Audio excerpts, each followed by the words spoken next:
President's office, Poland ready to supply the UKR conflict with F-16 fighters in coordination with NATO. Basically, they just said they're not only giving them tanks, but now Poland is ready to give them advanced fighters that can go over the border and hit Russia. It said that Poland is ready to provide UKR in coordination with NATO with F-16 jets. UKR's presidential office head Andrzej Yermak said on January 30th, Polish Prime Minister Mateusz Morawiecki told reporters that the transfer of any aircraft to Ukraine could happen only in agreement with NATO countries, and Poland, quote, will act in full coordination with its allies. So, first of all, it wasn't hard to see this coming from a million miles away. The second that they were, sidestepping as far as Germany sidestepping on the tanks and doing all of this, we said that they're going to ask next for jets. Now we're talking about them actually getting them. So we're going to talk about this and much, much more. Tonight is the first show with our new system. Again, we have upgraded our stuff. Again, this is with thanks of you guys. We are able to get a new computer so we can have guests and other things. So thank you so much. Again, we're going to be doing a whole lot in the next couple weeks, so stay tuned. Make sure to subscribe. It's a live show, and anything can happen, especially tonight. This is an experimental system, and it's our first night doing it, so we'll see how it goes. Stick around. It's going to be a wild one. We have all of your current events and everything that is happening across the planet right now. We'll be right back right after this.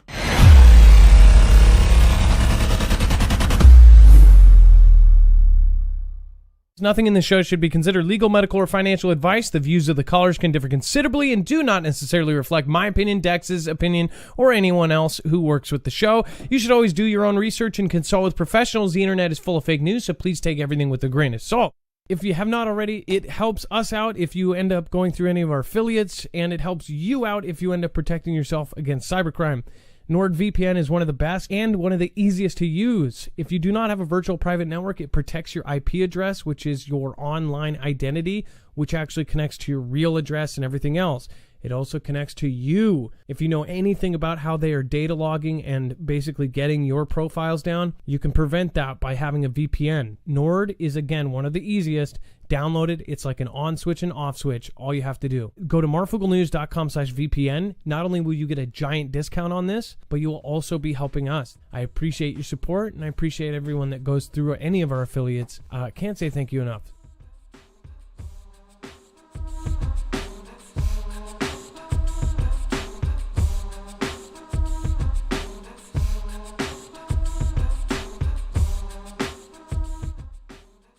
All right, what is going on, guys? It's Adam A.K. Marf, and this is Marfoogle News. Make sure, if you are watching here, to also go over to marfooglenews.com and find every single article, tweet, video, picture, document that we share here today will be over there. We have a full bibliography with every single source. That way you have exactly where all of this information came from.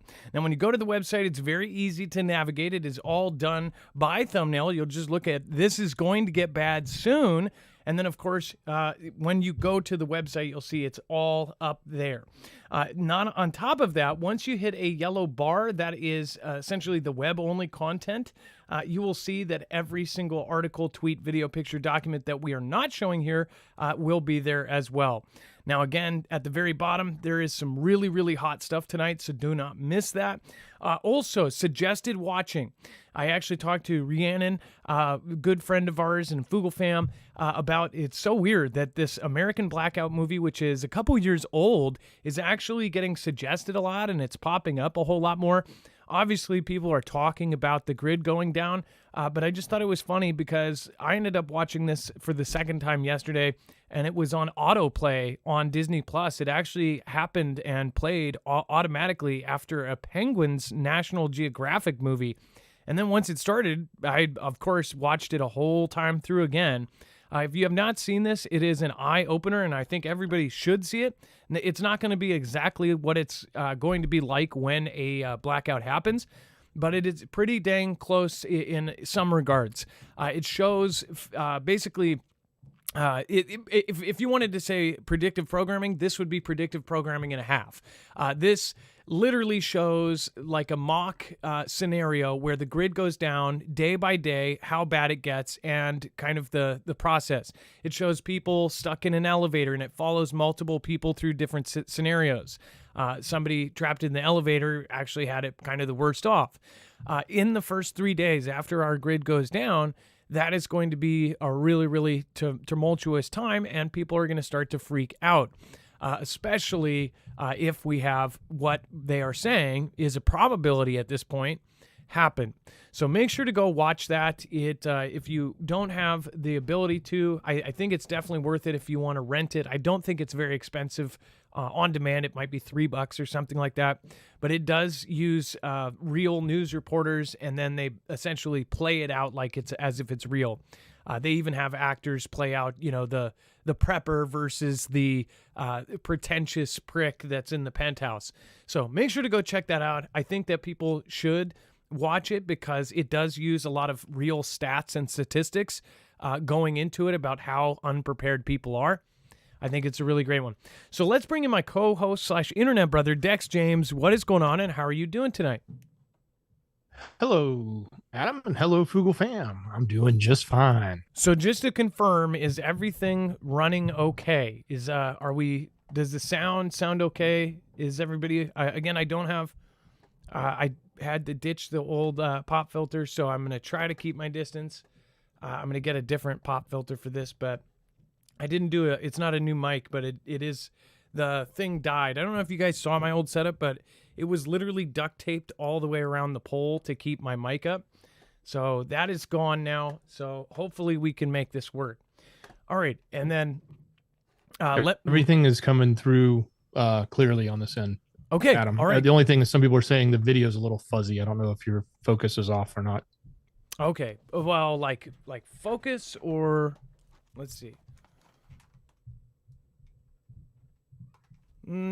I don't know. To be honest, it looks fine. It's just that some people are saying it's a little hazy. Oh, well, that's just the camera. So that's the bokeh. Yeah, that's not an issue. That's on purpose.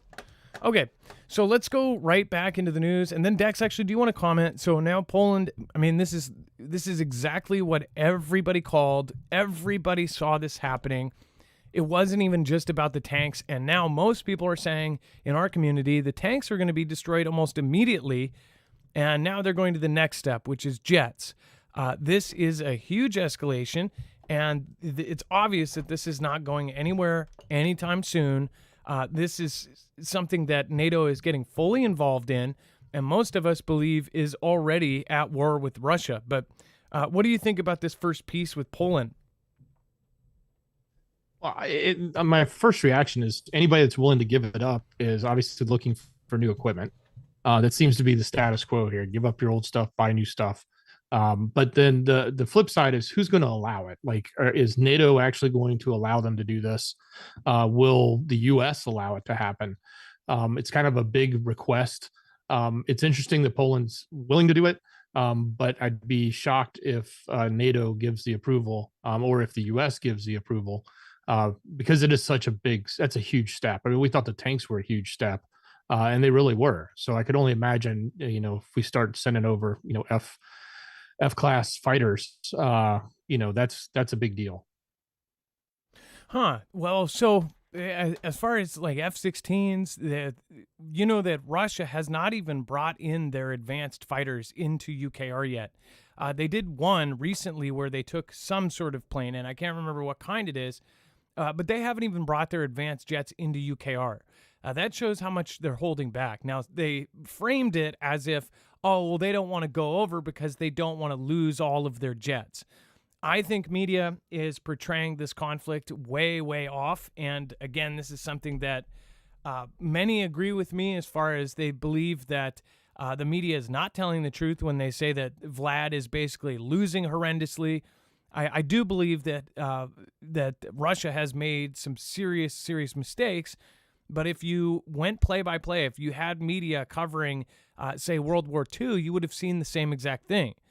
Most people are arguing about who is actually behind it, who may be in part orchestrating it. And again, there are families that actually paid for and funded both sides of most of our previous world conflicts. Everybody thinks when they hear World War III, they've been trained by media and movies to think that that's the end of the world. World War III will not be the end of the world. It will be a start of a brand new challenge for all of us. It's a brand new scenario for humans to live in. I don't think it will be the end of the world. I don't think they're going to nuke each other. I think that there's going to be a huge restructure of power. And I think that we are all going to be living differently really, really soon here if we are at all correct. If we're not correct, I sure hope we're not. To be honest, I hope that nothing happens, but history repeats itself, and it is now playing out in front of our eyes. All right, and then we have an asteroid sudden flyby shows blind spot in planetary threat detection. So when this thing flew by a few days ago, we covered it before, and it was discovered, I believe, on the 21st. I think it does say in here somewhere, but I believe there was a really big one that was discovered on the 21st, and then it was actually not. It was basically going to pass by in just a few days. And then it said the discovery of an asteroid the size of a small shipping truck mere days before it passed Earth on Thursday, albeit one that passed with no threats to humans, highlights a blind spot in our ability to predict those that could actually cause damage, astronomers say. NASA for years has prioritized detecting asteroids much bigger and more existentially threatening than 2023 BU. The small space rock, of course, that passed. It says if bound for Earth, it would have been pulverized in the atmosphere with only small fragments possibly reaching land. But 2023 BU sits on the smaller end of a size group. Asteroids 5 to 50 meters in diameter, that also includes those as big as an Olympic swimming pool. Objects that size are difficult to detect until they wander much closer to Earth, complicating any efforts to brace for one that could impact a populated area. Mind you, it does not take a huge asteroid, even if it gets whittled down to the size of a basketball, or even smaller, the thing can do massive, massive damage if it hits a population center. It says the probability of an Earth impact by a space rock called a meteor when it enters the atmosphere of that size range is fairly low, scaling according to the asteroid's size. A 5-meter rock is estimated to target Earth once a year, and 50-meter rock once every 1,000 years, according to NASA. It says, but with current capabilities, astronomers can't see when such rock targets Earth until days prior. It says we don't know where most of the asteroids are that can cause local to regional devastation. So what they're telling us is they literally cannot, they will not be able to know until a few days prior. And I bet you if it was going to hit a metropolitan area, do you think that they could, say, evacuate an area like New York? I don't think so. I know that they actually did a mock simulation and they failed it horribly. If you look a couple years ago, New York actually practiced evacuating. They didn't, do a real time one, but they simulated evacuating New York because of an asteroid strike. And they said that it failed so miserably that pretty much all of the residents would be goners. The second that traffic stops and everybody is stuck, it's pretty much done. And if you only have, say, 3 or 4 days, think about that. And most people go, well, I could get out of the state in 3 or 4 days. But you have to understand every single person is going to try to get out of that state in 3 or 4 days. That's what screws everything up. If everybody was calm and cordial and says, oh, no, you go first, sir, then it would be a whole different story. But of course, it's not going to be like that. When SHTF happens, especially a meteor, people are going to be off the hook. But that's why I think that they would basically turn a blind eye, say bye to a metropolitan area, instead of tell them. Because if they told people before, there would be mass chaos. That's how they look at us. That's what I think, at least. I think they would say, if they had 3 days until something hit New York, I think they would tell the people that they wanted to tell, and I think that would be it. That's just my personal opinion, though. We don't know until it happens. It says a roughly 20-meter meteor that exploded in 2013 over Chelyabinsk, Russia, is once every 100 years event. According to NASA's Jet Propulsion Laboratory, it created a shockwave that shattered tens of thousands of windows and caused $33 million in damage. And no one saw it coming before it entered Earth's atmosphere.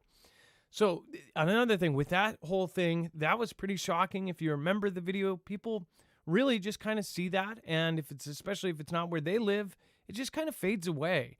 But think about how crazy that is to have an asteroid that size come in and send a shockwave for miles that blasts every single window out. Most of the injuries were glass, essentially acting like a grenade and flying and shooting into people's bodies. This was pretty insane. This, as far as they think, they tell you it's one every 100 years. When you hear that, you go, well, a lifetime's like 70 to 100 years. So I probably won't even see one this lifetime. But that doesn't also say if we're going through some sort of debris field or some other thing that we don't know if it's true or not. Dex, as far as this thing, what do you think this says for the future? Is this why Elon is making a BFR to get people off of Earth? Do you think that they know something that we don't? I think it's clear we haven't invested enough in understanding how to detect NEOs, because we seem to find them at the last second quite often, and sometimes we don't find them at all until they come in. And that's a big problem, because it's, there's so much space, so to speak, literally, and we just don't have our head around a good solution to actually be able to monitor anything that would be incoming. I just don't think we're there technologically speaking, and I don't know how long it'll take for us to get into a better position. But it really reminds us how vulnerable we are. Yes, it does. By the way, hello, Ricky Cannon, Duvalis. It looks like Darren Schrader. Does anybody know what happened to J-Stone? J-Stone's still around. J-Stone was caught up in the middle of a couple storms in Florida and then had to move. So again, that was something, but she'll be back here pretty soon. She had a lot going on, and so does everybody right now. But no, J-Stone still watches. And then Shastina, what's going on, Foogle fam? Dale Val, Darth V, Rebecca Snavely, Nancy Harmon. We have Donna Gagney. So let me ask you, everybody's saying that they're having problems on the phone. This is important because we did change a couple small settings here. I guess, Dex, can you on the back end see what people are saying about the phones? Everybody's saying that they have no problem on desktop and PC. That's at least what I'm seeing. So if there's a blurry thing, that might be a setting that we actually changed. So we had to pretty much do everything from scratch. Last time I had a professional video person help me, and it was a lot easier. So now this time I did not have that same help. So it looks good on mobile from my end right now. Okay. All right, good. Thank you guys. And thank you for being patient with the time frames for the last couple of weeks. We had a lot of issues.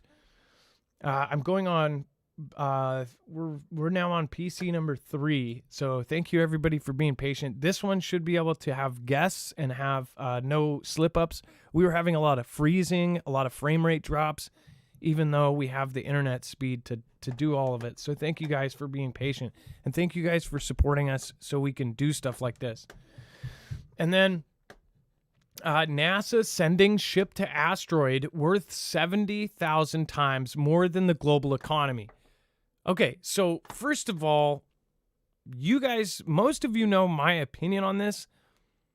When Don't Look Up, before it even came out, I pointed out that it was very, very weird that Don't Look Up had Adam McKay as the director / producer, whatever part he played, because Adam McKay was actually he specializes in doing real to life movies. He does based on true stories. And when you have somebody that their specialization and what they've won all of their Academy Awards and nominees and all of that on their true to life stuff, that's the guy you call for true to life stuff. Well, even in his trailer for Don't Look Up, which if you haven't seen, I highly recommend not only you watch that movie, but also watch the post credits, because a lot of people missed out after the credits. There's another scene. Then watch that movie, because there's a lot of freaky stuff, and it makes it look like it actually took place during the T-Man administration. Glenn Close plays a female president, but they essentially had her play their kind of idea, or she was inspired by Trump. And then, of course, there was a bunch of other people inspired by real people in that movie. But one of the plot lines in this movie, if you want to go predictive programming, was that they found an asteroid and it was going to hit Earth, and they could have launched in time to knock it out of the sky, and they end up dropping it, and they say, whoa, whoa, whoa, whoa. And the person who owns Facebook, or the equivalent in the movie, goes, no, we have the best tech, we have everything, we can go up there, blow it to bits, and take money out of this and make a bunch of money out of it. Alongside that movie was when the first kind of rumors, right? In fact, alongside the Solar Observatory shutdown, when that all happened around that same time, all of these articles came out about how meteors could be worth billions and trillions of dollars. And of course, now you have this. You have NASA sending a ship to the asteroid. Dex, do you want to talk about this and what they could be doing with it? This thing has got like I think it's an iron ore and nickel, and it's got so much of it that it's estimated to be worth like 10 quintillion more than 70,000 times the current worth of the entire global economy. That's how big this is, at least as far as the minerals that it has on it. It really creates an interesting idea, which is, it's not new. It's been floated quite a bit and talked about quite a bit, but can we direct things like this and treat them as resources? Could we, take a chunk of it? Could we take the whole thing and bring it within our orbit? Could we mine it? Could we crash it onto Earth in a way that is safe and not going to cause a huge catastrophe, so that we could leverage things like that? That's a great question that I think a lot of the community is looking into when they start to find more of these objects in space that have a tremendous amount of value. Now, of course, also that would really change the economics that go on here on the planet. If you all of a sudden brought in, let's just say, this giant piece of gold that's that's 1,000 times more than all the gold we have on the planet, then all of a sudden gold will be worthless. So that wouldn't be a good thing. But to the people that own it. But at the same time, when you think about the resources that you may not have easy availability to, if you find them outside and you can mine them, whether it's mining them to be used here on Earth or mining them to be used outside in space for space travel and other things, there's a lot of interesting opportunities here.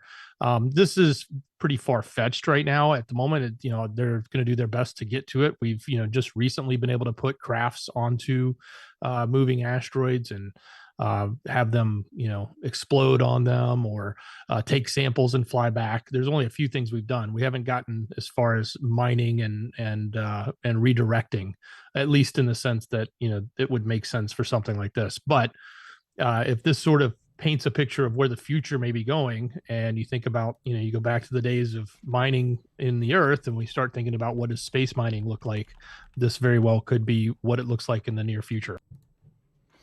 Yeah, and as far as like, and by the way, when Dex says that, so I was just assuming that they don't already have a lot of this already done, and that they're just, they're just fiddling with it now. That's what the public gets.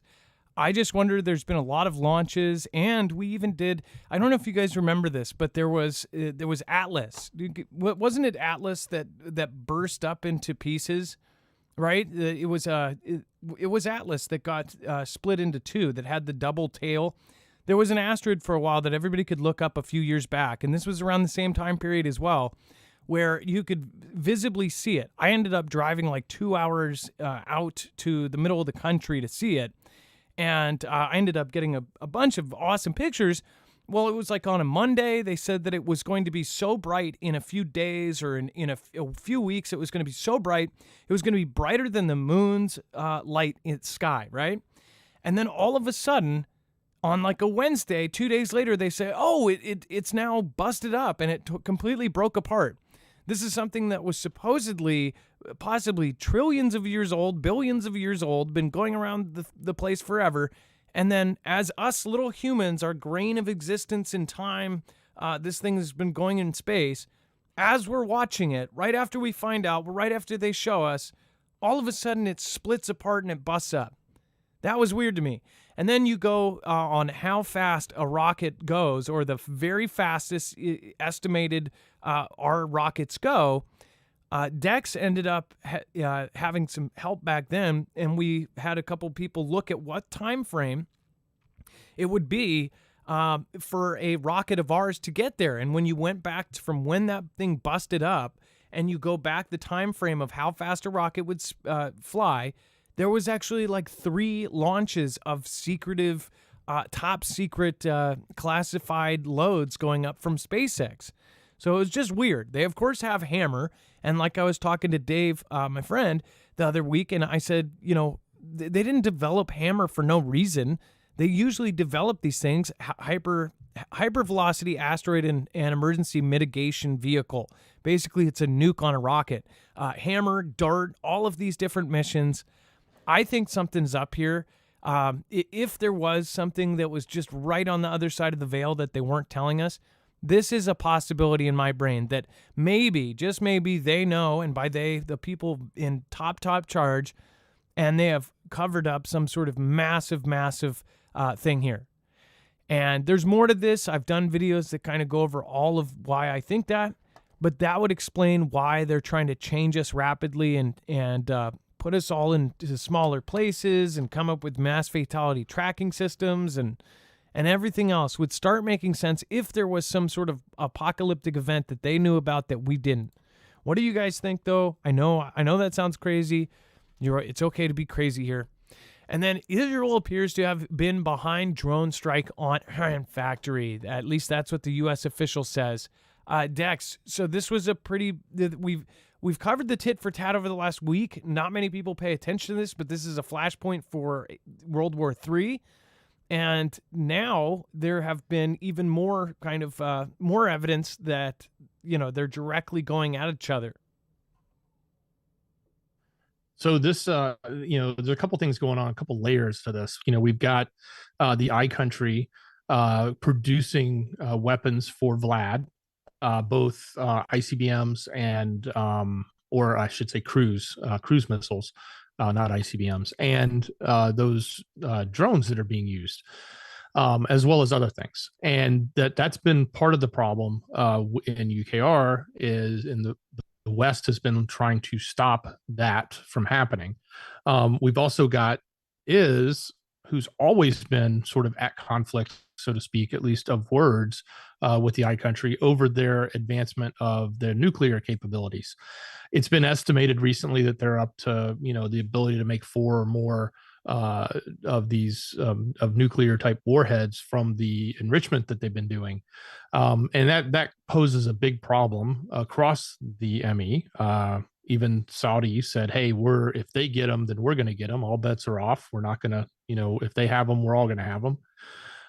And is absolutely saying no, that they can't have that kind of stuff. They're not going to allow it, especially since they've had to get rid of theirs, or they were told to.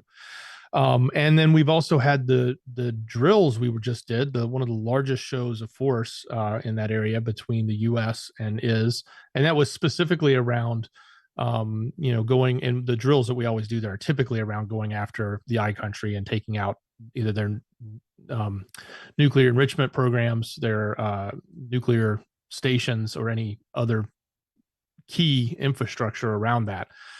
So having these recent, and so all this stuff went down Sunday, all of these explosions and different types of events were happening at some of their military locations and some of their factories. And apparently now they're coming out and saying that it was, at least a spokesperson for the military declined to comment, but others are saying, yeah, it was, a mission or an operation by Of course, the Pentagon spokesperson said that no U.S. military forces were involved in the strike, but then didn't comment any further. But just the act of calling it a strike sort of reiterates the fact that they said this was a specific intention that was done upon the I country. So pay attention to this stuff when this happens. This is exactly what leads to escalation. This is what we've talked about. It's why we always pay attention to what's going on in the ME. And we've specifically seen a lot of things in and around is that have been escalating just locally there with some of the events that were happening. But now we've got this larger set of events that's going on between them and their largest adversary.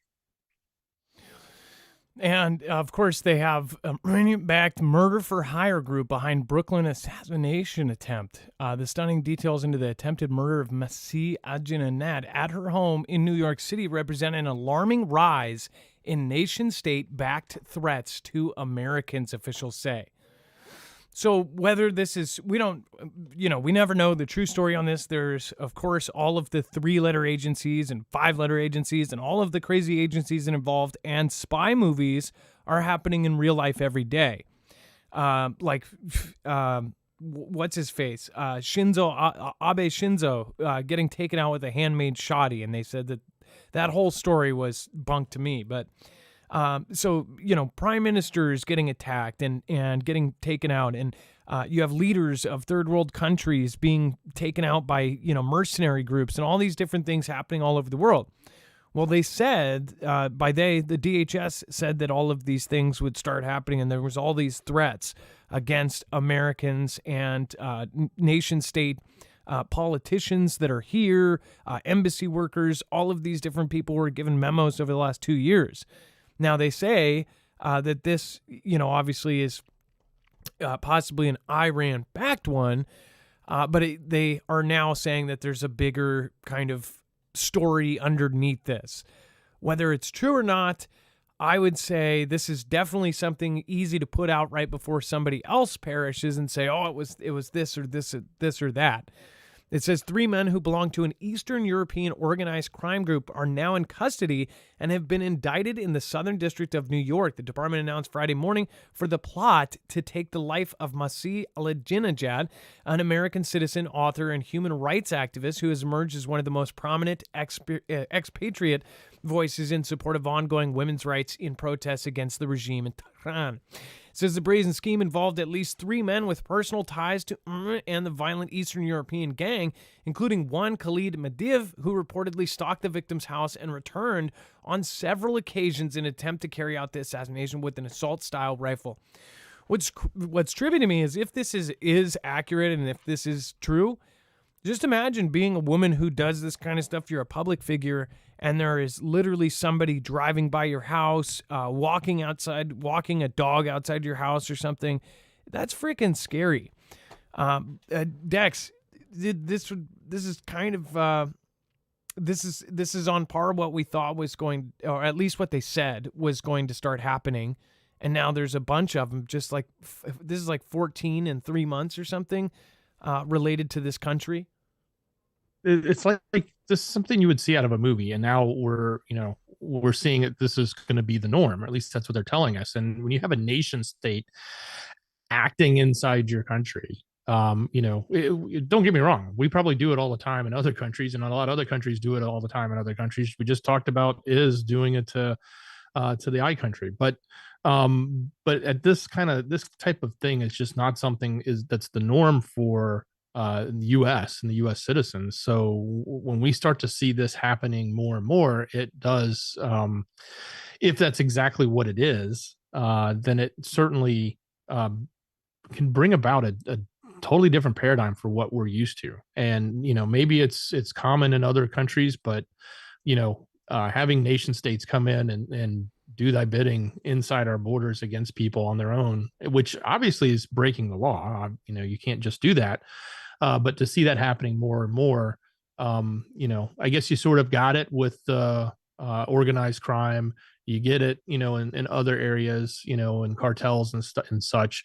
But nation states, it's kind of it's usually not done that way. and at least it not obvious and not sloppily enough that it's getting picked up, found all the time, and they're starting to point a lot of fingers. Now, the flip side is this could just be the type of messaging that they want to put out because they're building a case to the public against the I country to, help support everyone's, opinion if they were to move forward and do something. So you got to take it with a grain of salt too.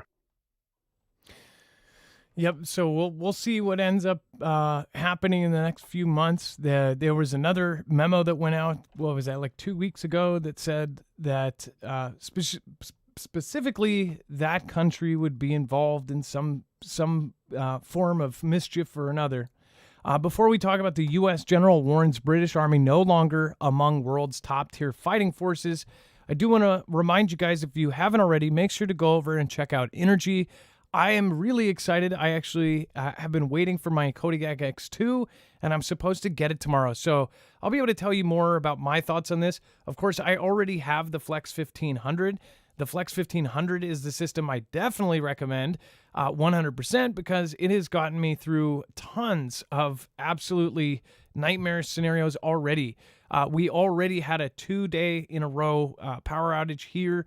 We had, again, a day and a half. So we've already had 2 major power outages due to basically what they says was a glitch. Now we know that, of course, there's all these weird things going on with the grid and all of that. But I highly recommend having backup power. And if you don't know about solar generators, they're awesome because they are silent. Nobody is going to know from 3 blocks away that you have backup power. You can keep these inside, and literally they can be in your living room powering things without the risk of noxious gases. And of course, they're not going to, you don't have to keep gas and anything flammable in your living room. Also, it's very simple to use. You just plug in the solar panels and then you have unlimited power as long as the sun comes up the next day. As far as the panels, this is a modular system, so it works like Legos. The input and the output is on the top and the bottom of the system. So they literally sandwich together. You can expand up to 96 batteries. And of course, you can mod it. So there's actually a unit that is about half the size of this middle battery here, and that is called the supercharger, and it actually allows you to plug in 12 instead of 4 panels.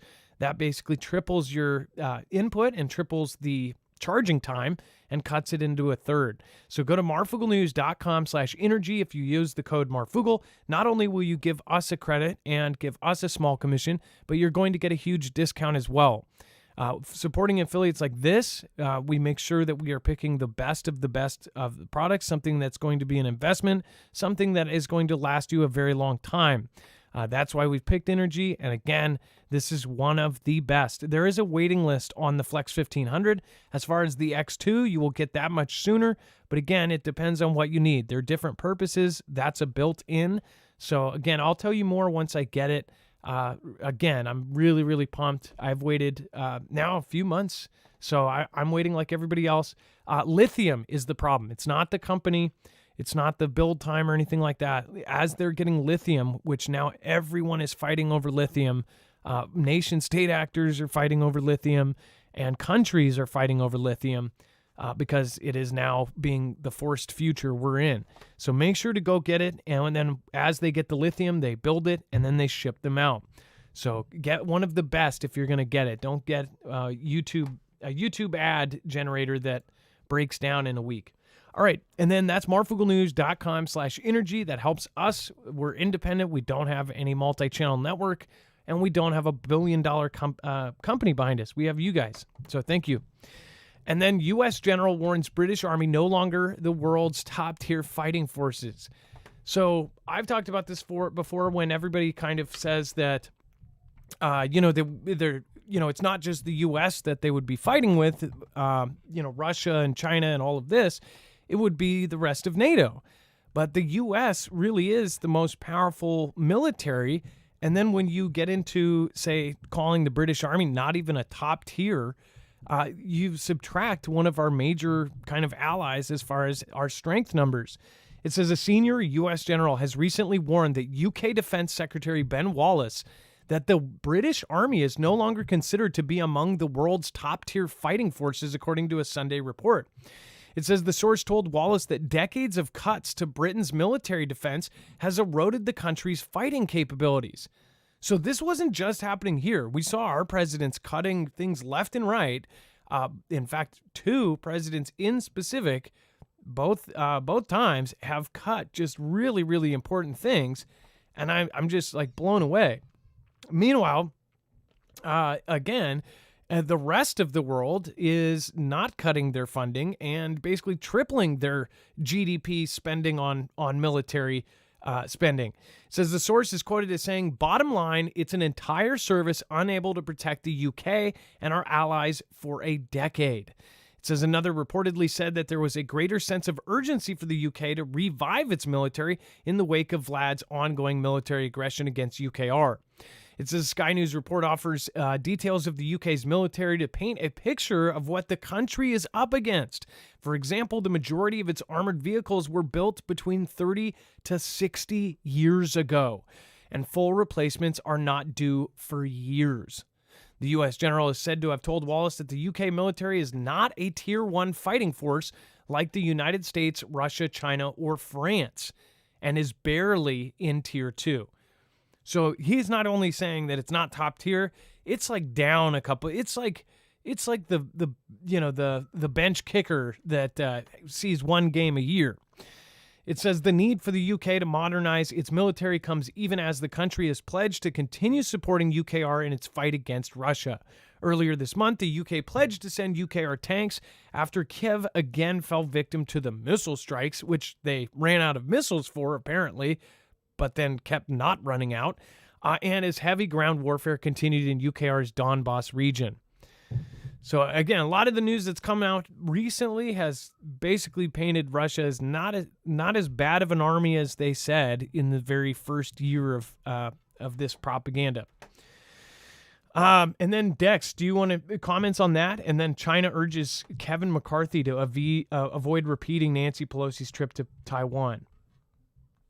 Well, certainly the sentiment there of underspending and probably making a case to spend more seems to ring true in a lot of these countries, and it seems like we're always on the hook to protect everyone. So, makes a lot of sense that the U.S. would sort of poke at them and say, "Hey, you're not top tier anymore. You probably ought to, pony up a little more than you've been doing to get back in line." And then, of course, with I don't know if McCarthy's planning yet a trip, but it certainly came up with one of the ministers in Xi's country saying, nah, he better not. And they don't want to see a repeat of what Nancy did. Obviously, they don't look for anyone to recognize or acknowledge any independence that Taiwan has or tries to assert. And they see that when a foreign leader goes there, that actually acknowledges that independence, and it acknowledges the authority that they have. And Xi doesn't like that. He thinks that it should be under him, it should be part of him, and they should be going through China to get to Taiwan. So that's the big deal. So I don't know if we'll actually see something like this happen. It certainly would look more showboaty, in my opinion, since we've already seen it go down once. We don't need to see it happen another time just because we have a different speaker. But certainly, Xi's country is not looking forward to that and is very much against it. And Kevin, by the way, the Kevin McCarthy thing, obviously Pelosi stepped down, and a lot of people don't know this. I've talked to several people that did not know that the actual body cam footage from that whole incident with her husband, it is out. Dex, I don't think I've even talked about this with you yet. Did you see that yet? I have not seen it. I did hear about it, but I did not watch it. He opens a door, and I think it's the cops. Is it the cops saying, dude, we'll have to, can we attach that to the web only? Sure. It's pretty funny. So, I mean, it's not funny in the same right, because it's like, I don't understand what the heck actually happened there, but we know it's not what they said it was. And It was a pretty quick, what do you call it? Pretty quick step down. Hold on here. Let me make sure that I have this. And then can you talk about the Chinese vessels and aircraft appear in Taiwanese water and airspace? Well, you might think this is a repeat, but that's because it is. It's not old news, it's new news, but it seems really happening on a daily basis. We've talked about the fact that Dax, it's gone away, I think. Okay, so we're back. Okay. No, it's still there. So this is one of the issues we had with the old system because of the megahertz, and we finally thought we figured it out. But that's why I think that I have to change it to 192. But anyways, I think it's gone now. Okay. So yes, it may sound like a repeat, and it is a repeat, but it's a current event that just happened again. It's almost like a daily event now. We talked about this last time, probably being daily, but these incursions going across the line, Xi's country has said they're trying to normalize it. And by normalizing it, they want everyone to think that it's normal, that this is what they're doing. So they get comfortable with it. It becomes the norm. And that's exactly what is happening. They have been going across the line daily now with ships, with aircrafts, with lots of things, drones, etc. They just keep pushing the limits. So this is, not surprising. I know it kind of sounds like a broken record, but the constant invasion, so to speak, across that, what they call the meridian line or the median line, it's in between. It's like the halfway point, which is not very far because it's like 100 miles is the shortest distance. I think it's a little bit further in some of the longer distances between the two areas or countries. But it does cause, a lot of tension, and it does cause a lot of scrambling on at least on Taiwan's side every time they cross over, because they have to prepare as if it were the actual potential invasion. And pretty much everybody is desensitized to it. It's nothing. When it actually happens, no one's going to even think it's actually happening. I guarantee the people of Taiwan, when they hear it, because they've had so many warnings and so many issues, and I wonder how they cover this in Taiwan, which we have a couple people watching from Taiwan. Let me know, how do they cover this there? Does your local news tell you every time that China comes, close and goes into territorial waters, and every time 30 planes fly over? How do they cover that in Taiwan? That would be really interesting to see. I know that we could probably look at the Taiwanese papers and stuff, but how do they actually cover it? When you're watching your normal, programs at home, do they interrupt them to tell you this, or do they not tell you at all? I think it'd be interesting to find that out. And then a Chinese invasion of Taiwan is a real and dangerous possibility that could wreck armies and ruin the global economy worse than the 1929 stock market crash. And they're essentially talking about how this would financially affect everybody. So this is, we're going to go over this in just a second. Thank you, SM. I appreciate you. Thank you guys for being patient with us tonight.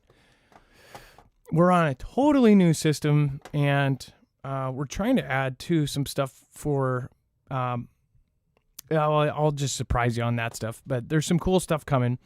SM, thank you so much for your support. I appreciate that. Jason Beck, thank you, says we need to pray, love, and forgive everyone.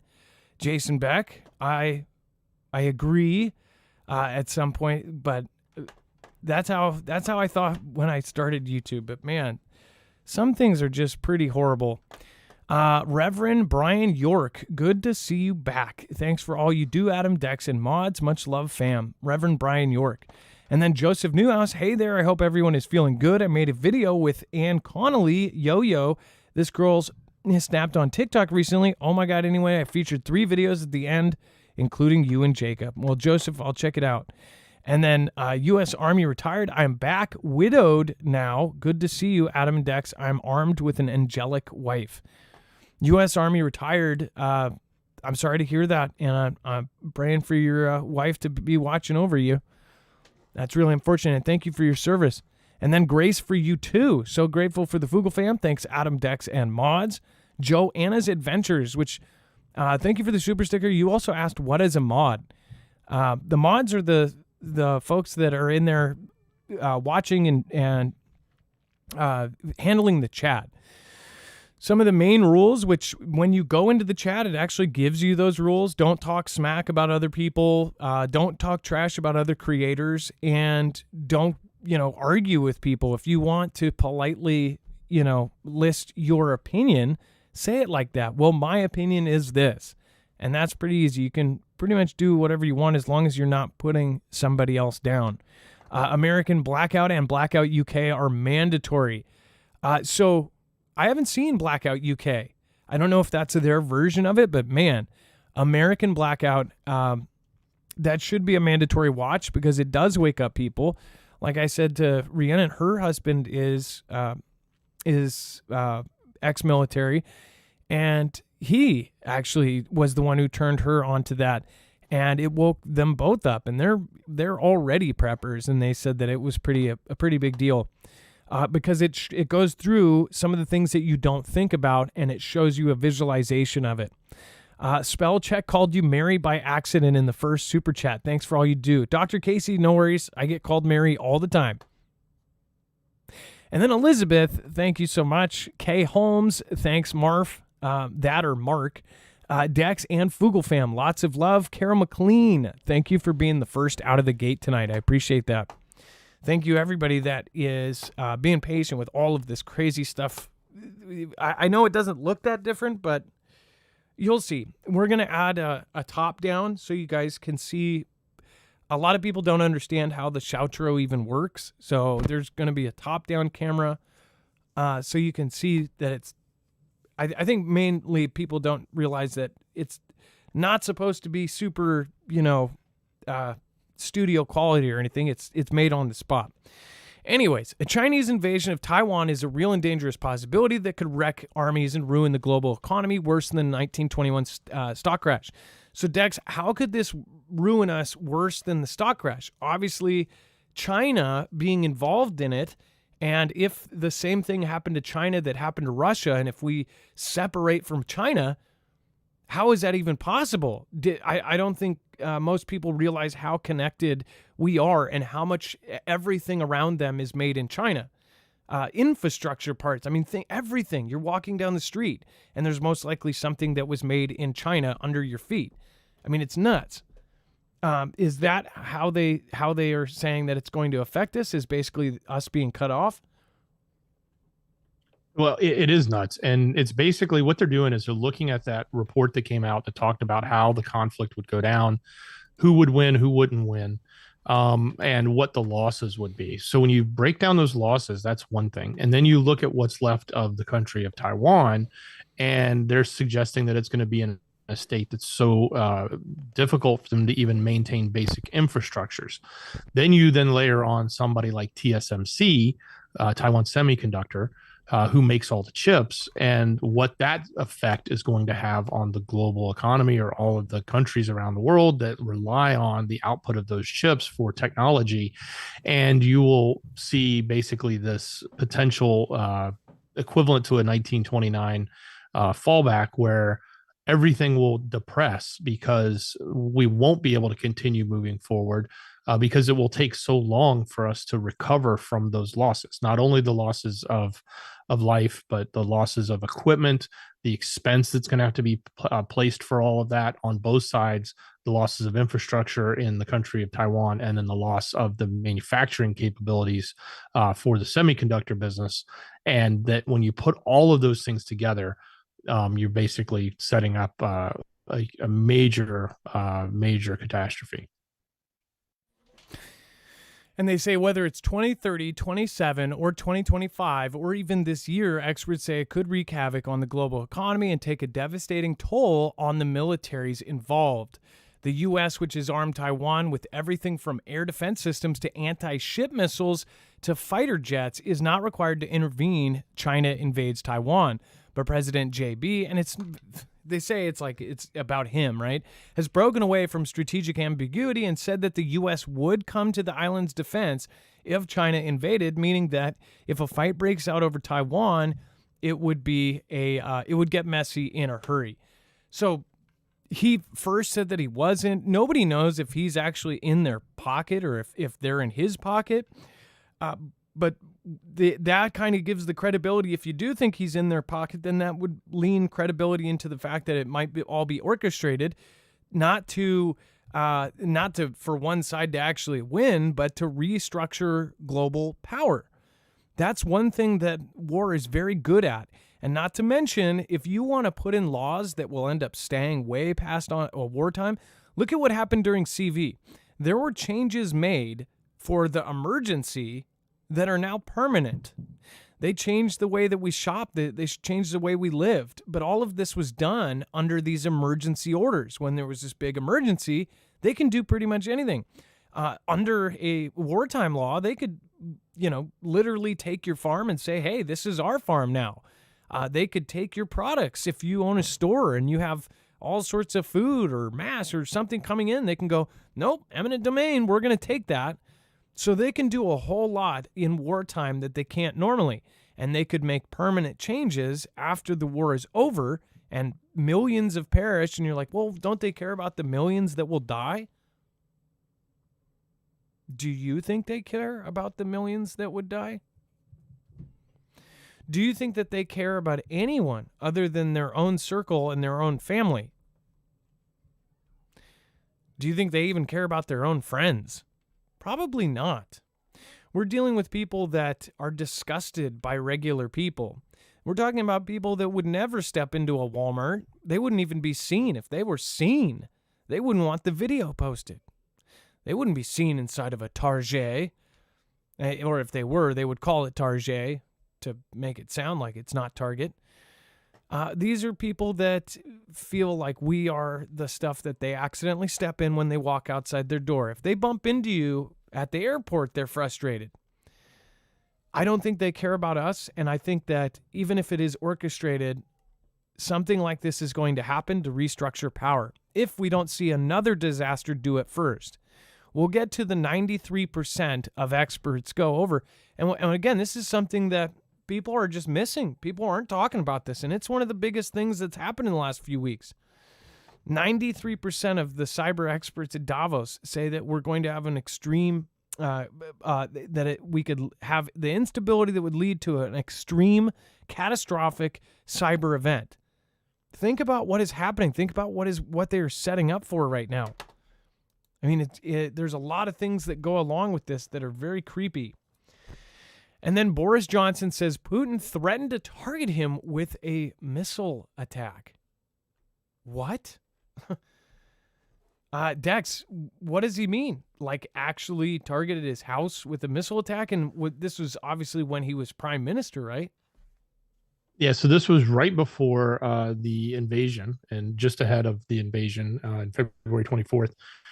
He said, quote, and this is coming out in a documentary, he said, quote, he sort of threatened me at one point and said, I don't want to hurt you, but with a missile, it would only take a minute or something like that, end quote. And that's what Boris is saying. Now, of course, the Kremlin has come out and said, hey, he's either lying or he's lying and it's a conscious lie, or he's lying and it's just unintentional because he doesn't understand what Putin was saying about him. But they're certainly not happy with this position where, one leader was telling another leader they could take him out with a missile in a matter of seconds. So that's not normal conversation, I don't think. And it's definitely not normal conversation that gets exposed publicly if it does happen behind closed doors. So they're a little upset. Certainly could be either of those excuses, or it could just be flat out the truth. Yeah, and the way that he said it, it's kind of like it's one of those like, if I wanted to take you out, we would have already. We have 4 snipers on the roofs right now. I don't know, but this is the kind of stuff we're living in a movie right now. And then Russia warns United States the end of nuclear arms control may be nigh. Before we talk about that, just a reminder, make sure to go check out EMP Shield. Every one of our affiliates is something that we relate to, again, something that we believe is a very, very big, not only possibility in some cases, but probability. They know we will have a CME as far as a Carrington level event again. And if we have a Carrington level event right now, hit us square on, we're going to be in a really bad place.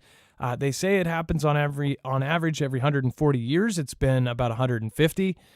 That is the solar end of this. This EMP shield can actually protect you against that, and it can protect you against all three phases of an EMP.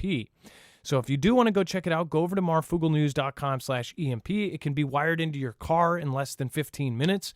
You can actually get this for your trucks, your cars, your ATVs, your four-wheelers, your motorcycles, your Harleys, of course, and you can even get one for your Flex 1500 generator. They also make gas-powered generator EMP shields. They make all sorts. And they have the micro edition, which is about half of the size of the regular EMP shield. It's all the same protection in about half of the size. So again, make sure to go check that out as well. It's a few dollars more because they've basically packed it down into an extremely small package, but it's also easier to get into some of the more packed engine blocks. So again, make sure to go check that out as well. When you do, you'll get $50 off per device, and you'll be helping support our channel. We are independent. We don't have any multi-channel network backing us up. So if we're down for the count, we have to do everything on our own. So again, thank you guys for helping us. Thank you for being the Foogle fam for years. I appreciate the Marfia support. All right, and that's marfooglenews.com/EMP. All right, and then Russia warns the United States the end of nuclear arms control may be nigh. I like how they use the word nigh, too. The end is nigh. It says that Russia told the United States on Monday that the last remaining pillar of bilateral nuclear arms control could expire in 2026 without a replacement due to what it said were U.S. efforts to inflict strategic defeat on Moscow in UKR. It says both Russia and the United States still have vast arsenals of nuclear weapons, which currently are partially limited by the 2011 New START Treaty, which in 2021 was extended until 2026. What comes after February 4th, 2026, however, is unclear. It says, though Washington has indicated it wants to reach a follow-on agreement with Russia, asked if Moscow could envisage there being no nuclear arms control treaty after 2026. Deputy Foreign Minister Sergei Ryabkov said to the RIA, this is quite a possible scenario. So basically they're saying, and this is a lot of folks have covered this, it's a giant thing, it's speculation about future not having this. It's already at a bad point no matter what, but of course it says New START may well fall victim to this, Ryabkov told RIA, and we are ready for such a scenario. I guess, Dex, again, it's 2026, so most people are going to go, oh, who cares, it's in 3 years. It's crazy how fast time flies, but really, I think that's even too far out there. I mean, what would the difference be? They're just going to start madly producing nukes?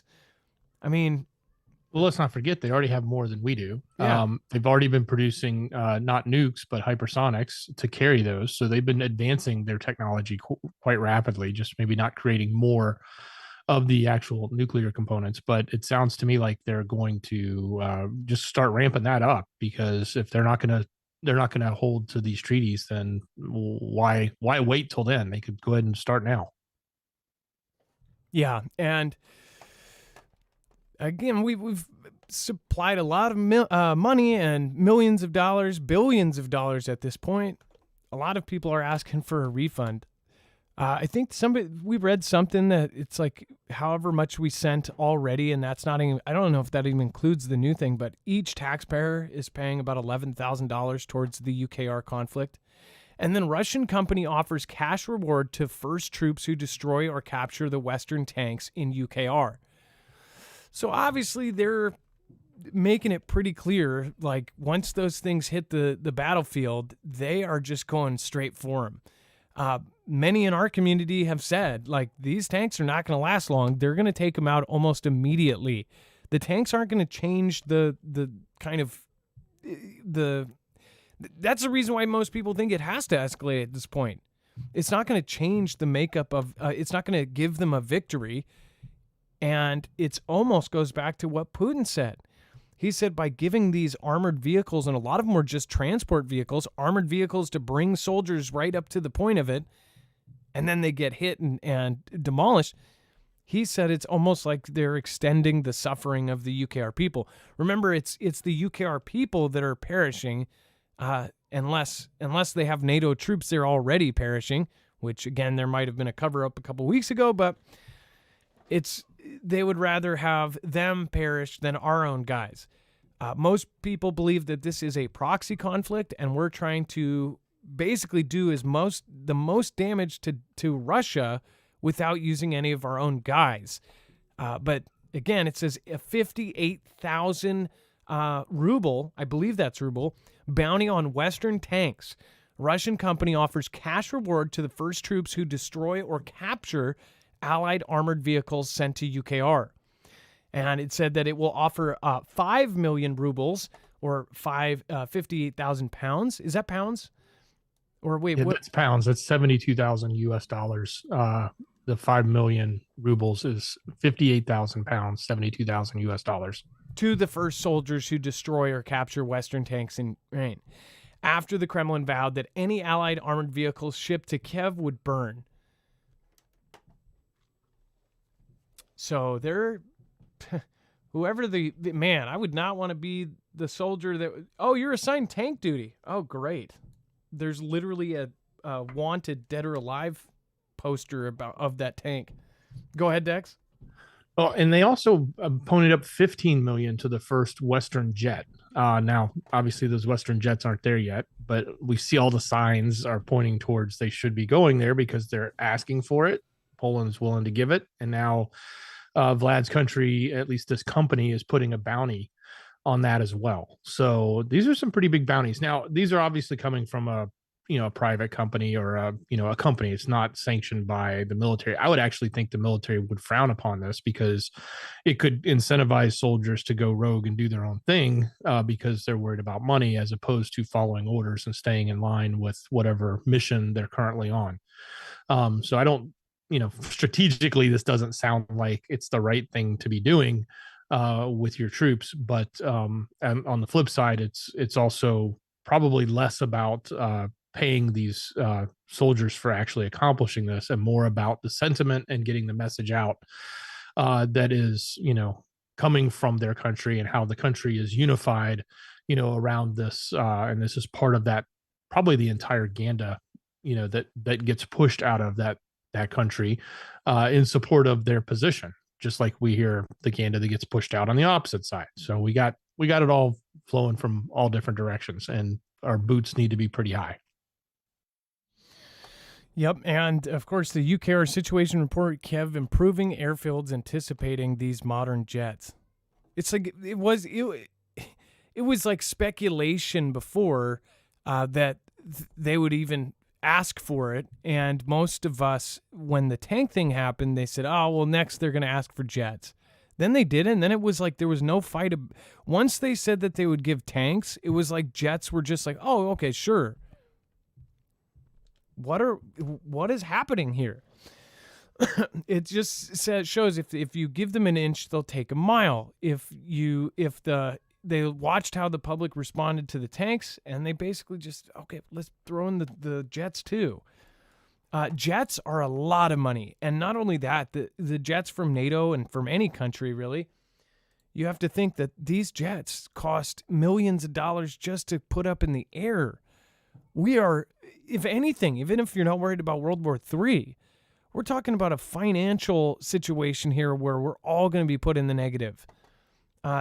Dex, don't you think it should be pointed out that once they start getting jets, they're also their daily bill is going to go way, way up.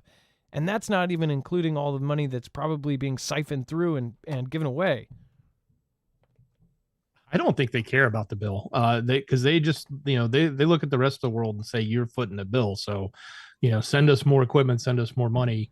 This is never ending, and it all flows through here. That seems to be the message. But here's another angle on this. So imagine that what we're seeing is this whole conversation about maybe we'll send jets, maybe we won't. And you'll probably hear the West say, no, no, no, we're not going to do that. Kind of like they did with the tanks. They said for a long time, no, no, no, we're not going to do it. And then they started to do it and only sent a few, and then they started sending more. And now the orders got big. It could quite, we've talked a lot about how NATO is really positioning equipment, positioning troops, positioning everything to sort of what looks like could be the next great conflict in Europe.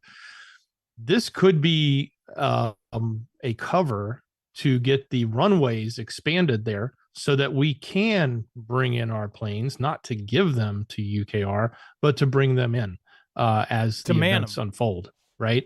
And so the West can have landing strips that are large enough for, our Western jets. And this could be the guise of that. So they would get, they would be able to land the Hercules and some of the bigger jets. So this is what Dan, our caller, was suggesting. He was active duty, and he called into our show and suggested, say, what if they're setting this up and putting all the gear kind of like what Russia did a year before Russia actually invaded? They set up 160,000 troops on the border, and they also set up artillery. They set up blood banks. They set up barracks. They set up everything. And then at the last minute, they said, psych, just kidding. We're going home. Don't worry about it. It was just a drill.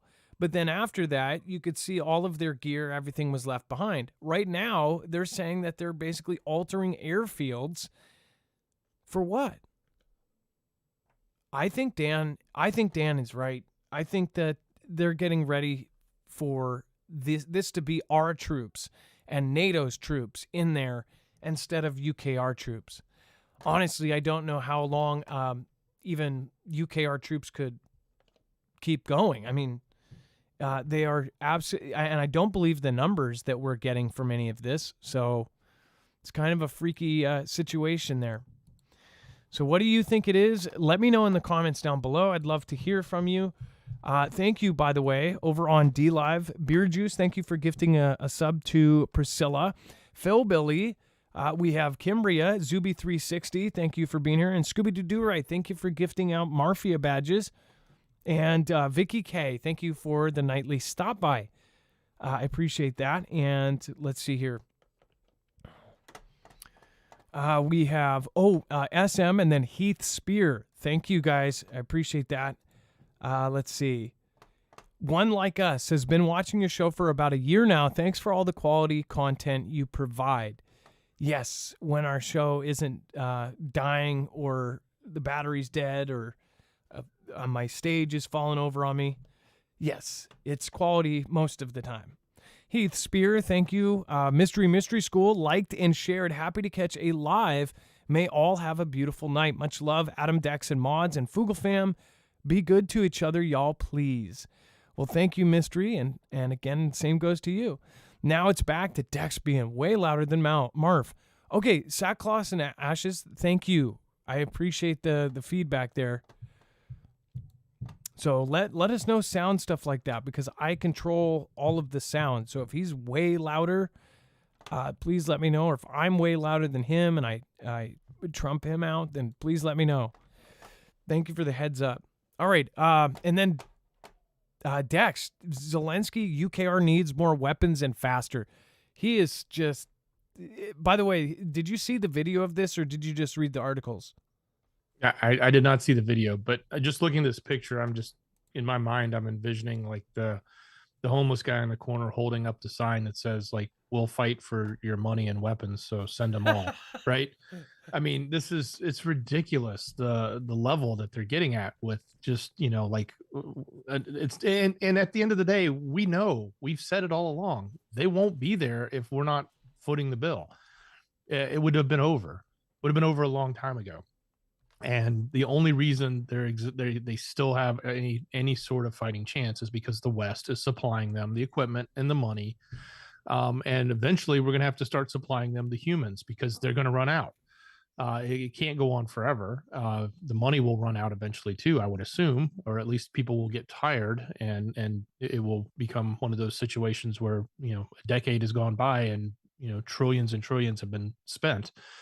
But yes, he is begging for more money, begging for more equipment, begging for anything he can get his hands on. And I'm actually surprised here because it looks like he finally got rid of the green sweater. He wore the same thing. And the reason I point that out, most people are like, who cares what he wears, right? The point is they think about all of this. They think about what they wear. They think about what politicians wear when they go to speak to different crowds. You'll see the same politician go to somewhere mid-Texas, and there'll be an assistant that says, oh, this area, you want to wear some snakeskin boots, and you want to wear a cowboy hat, you want to wear this. And then the next town, oh, you'll want to wear some REI or some North Face, and you want to wear a lot of blues because it conveys trust or this, they have all these things down. We actually had somebody who did that as a profession call into our show once, and she gave us all sorts of crazy things that they do. And it's all purposeful. When he wore those green outfits, it was telling the people he's just a regular guy. He's on the front lines with his men. I can almost guarantee you this guy is never on the front lines, and if he is, he's there for a photo op, and then he's back to his opulent living. So I will say this, he's probably the most comfy politician out there. Now he gets to wear hoodies, right? I almost think if you're going to be a shady politician, you should have to wear the damn monkey suit. You should wear the suit that's uncomfortable and hot for 10 hours a day. I'm kind of offended that he gets to wear sweatpants all day. Mind you, this whole thing, the mainstream media just wants you to go along and say he's some sort of hero when 9 of his very closest people just resigned with scandal. But he's not involved, guys. His top advisor was, but he's totally clean, guys. Guys, clean as a whistle. Mind you, go look into what he did before this. He actually was a really amazing actor. He ended up getting one of his really breakout roles where he played a guy, a normal guy in the show, a very popular show, where he was a normal guy that throughout some crazy, wacky scenario ended up as the president. And he played a really good president on TV. And then it happened in real life. You'd be surprised how many people do not know this. It's absolutely insane. So that's his wardrobe for the day.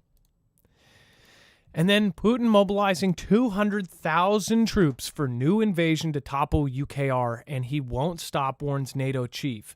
So this is actually coming from NATO. Whether I don't know if that means it's more people are going to believe it or not. It's not coming from the general SVR, but that general SVR said that on January 18th that a general mobilization would start. On the 18th, it was announced by multiple sources that Putin was starting this huge full mobilization and that there was going to be some big event that was going to happen alongside the year-long anniversary of when this whole thing started. Now he's mobilizing another 200,000 troops for new invasion to topple UKR, and he won't stop, warns NATO chief. Most of us kind of go, okay, well, no duh. They're all in on this. It says Russia is massing at least 200,000 soldiers for a massive new assault on UKR, NATO's top official has warned. NATO Secretary General Jens Stoltenberg grimly said there is no sign that Vlad is preparing for peace. He said he warned that Russia is preparing for more war ahead of the conflict's first anniversary at the end of the February. I love it how it says the end of the February. It comes amid intelligence reports that Mad Vlad, because they have to put by the way, that might be true. He might be absolutely nuts. But there is not a single news outlet that just does unbiased reporting.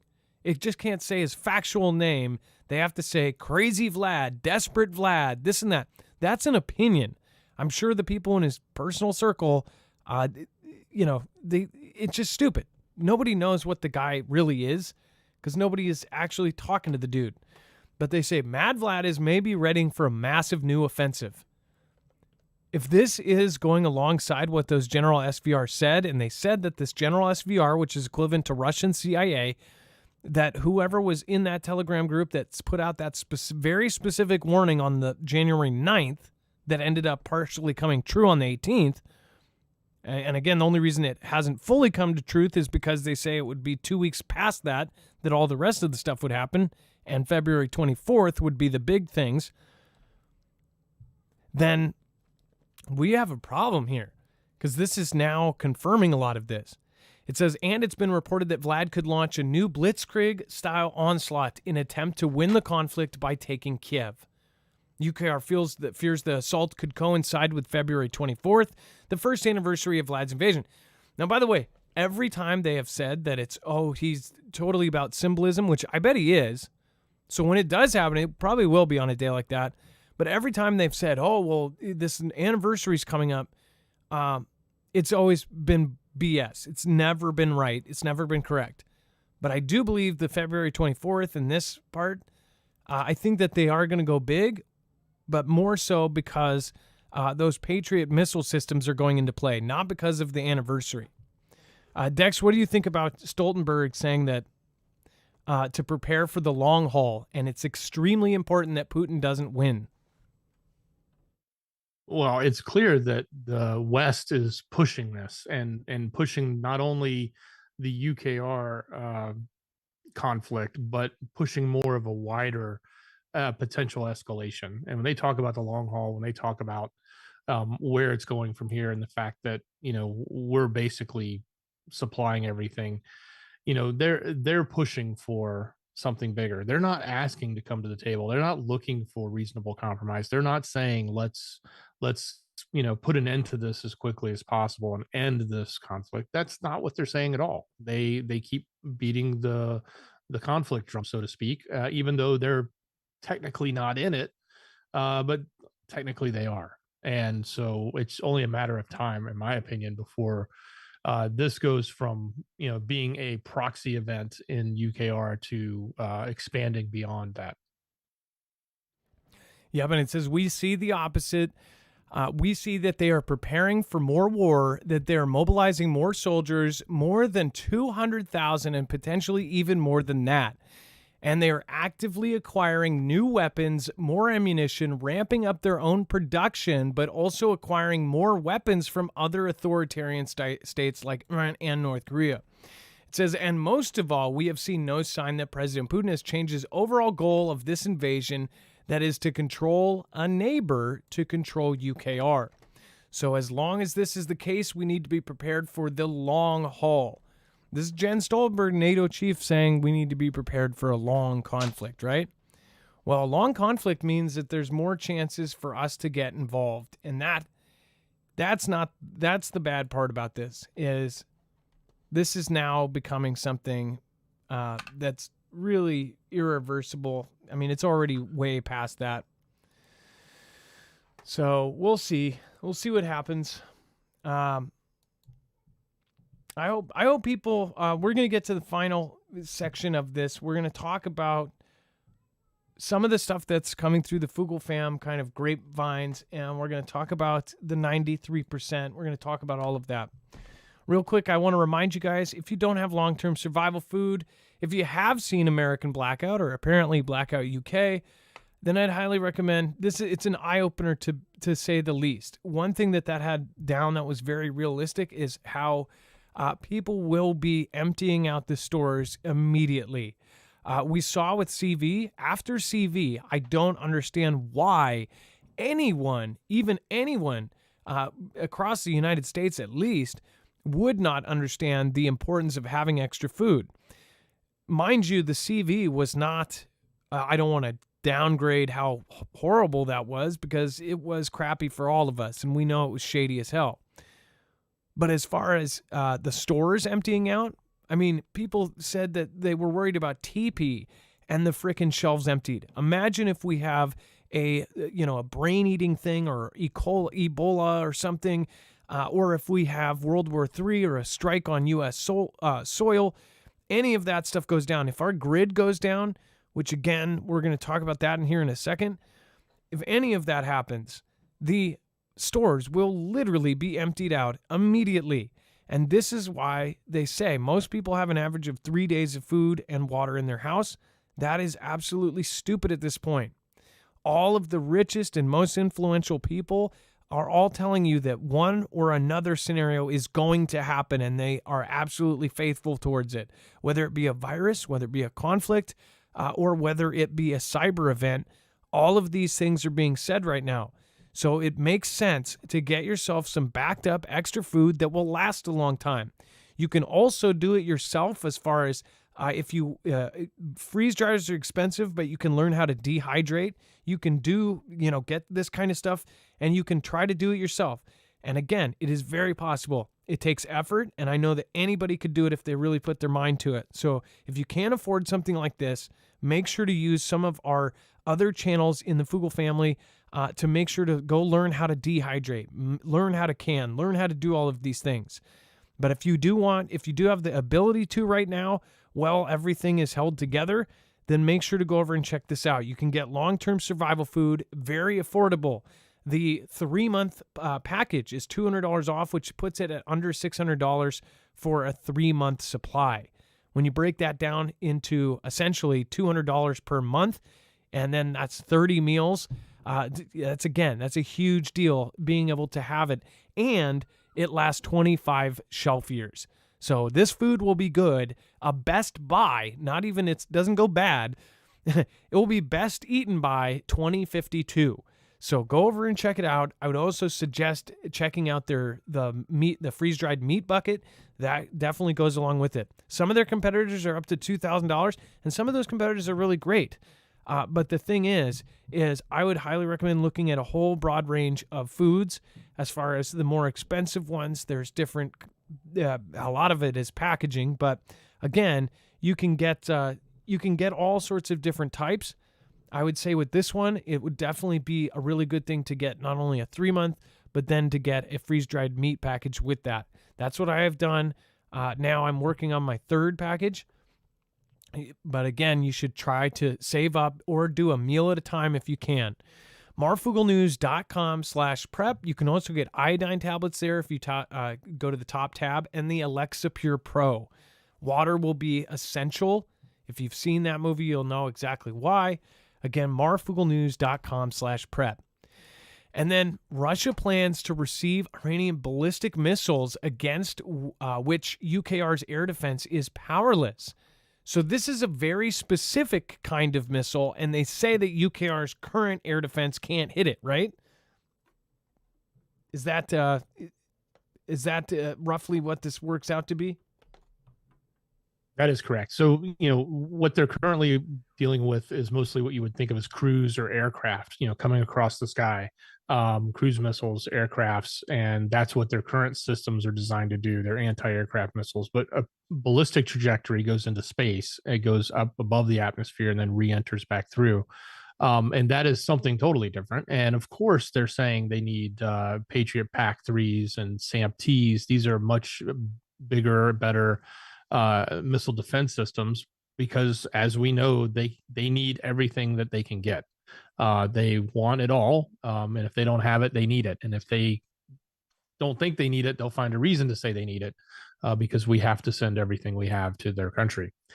Sarcasm over, but that it is a fact, I guess, that the types of equipment they're using now is designed specifically for air intrusion, like an airplane, an aircraft, a cruise missile flying through a typical air space, as opposed to ballistic, which would be coming launched from a distance, going up into the upper atmosphere, and then coming back down, straight down. So it's a totally different approach, and something, what's interesting is that Vlad has plenty of those. I don't know why he needs them from the iCountry, but I'm sure they're trading off some equipment or agreeing to send equipment to the iCountry to help them, build their own nukes. I could only imagine that's the deal that's probably being brokered right now between Vlad and them.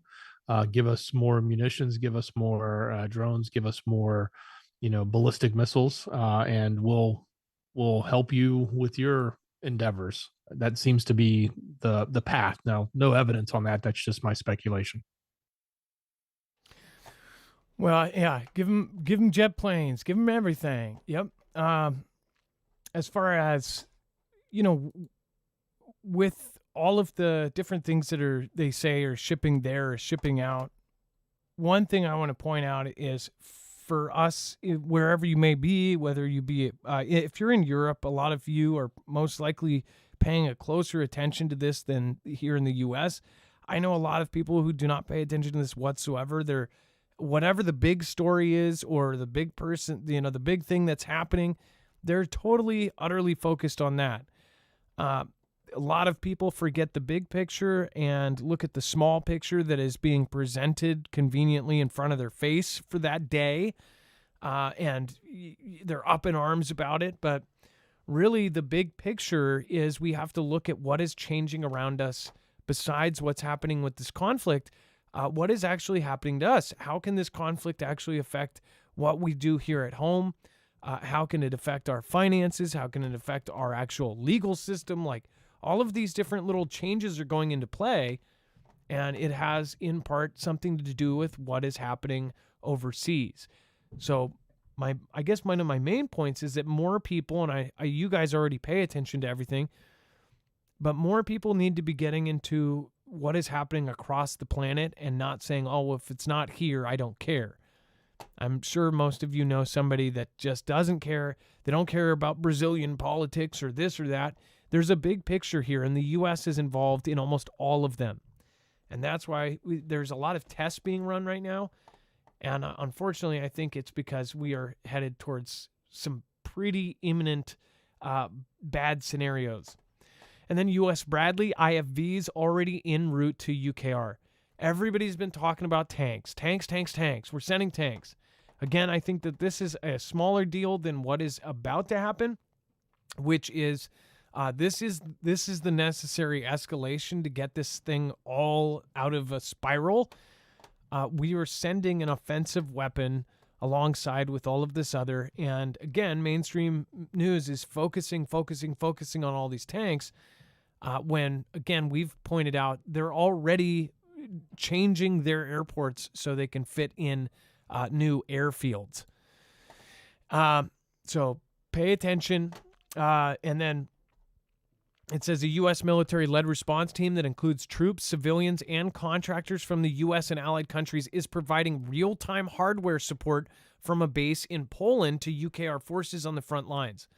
So also to point out something very important here is that U.S. troops are directly involved with UKR troops, and they say that they're basically doing it remotely.